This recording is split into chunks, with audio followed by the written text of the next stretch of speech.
আপনারা জানেন বিগত তিনটি নির্বাচন ধরলে চারটি নির্বাচন বাংলাদেশের স্বাধীনতা সার্বভৌমত্বকে খামচে ধরেছে, ভুলুণ্ঠিত করে দিয়েছে বাংলাদেশের গণতান্ত্রিক অগ্রযাত্রা।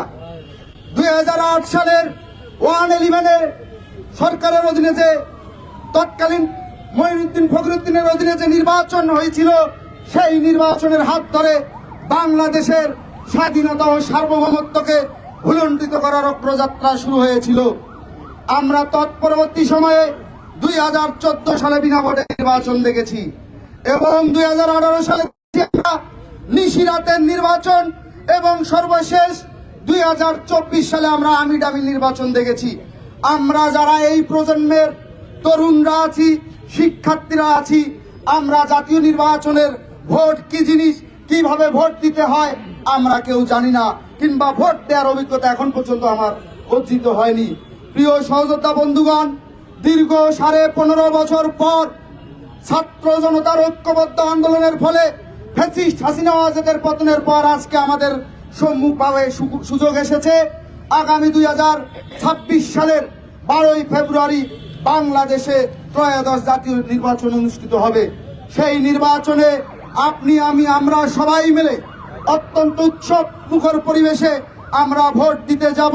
যোগ্য প্রার্থী থেকে ভোট দিতে যাব, যোগ্য প্রার্থী থেকে যোগ্য মার্কা থেকে আমরা ভোট দিতে যাব। প্রিয় সহযোদ্ধা উপস্থিত বন্ধু, আপনারা জানেন আমরা সবাই একটি দলের সহযোগী সংগঠন। আমাদের দল বাংলাদেশ জাতীয়তাবাদী দল বিএনপি। বাংলাদেশ জাতীয়তাবাদী দল বিএনপি বিগত 15.5 বছর বাংলাদেশের স্বাধীনতা সার্বভৌমত্ব এবং গণতন্ত্রের প্রশ্ন আপোষহীন থেকে, গণমানুষের অধিকার আদায়ের প্রশ্ন আপোষহীন থেকে এমন কোন হামলা, মামলা, জেল, জুলুম, গুম নেই যার শিকার হয়নি। এই বাংলাদেশে গণতন্ত্র পুনঃপ্রতিষ্ঠিত করতে গিয়ে আমাদের দীর্ঘ 15 বছর ফ্যাসিবাদের বিষ দাঁতের সাথে রক্ত দিতে হয়েছে, সংগ্রাম করতে হয়েছে। প্রিয় সহযোদ্ধা বন্ধুগণ, আমি শুধু এটুকুই বলবো, আমরা আমাদের দল বাংলাদেশ জাতীয়তাবাদী দল বিএনপির মাননীয় ভারপ্রাপ্ত চেয়ারম্যান আমাদের 31 দফা কর্মসূচি প্রণয়ন করেছেন।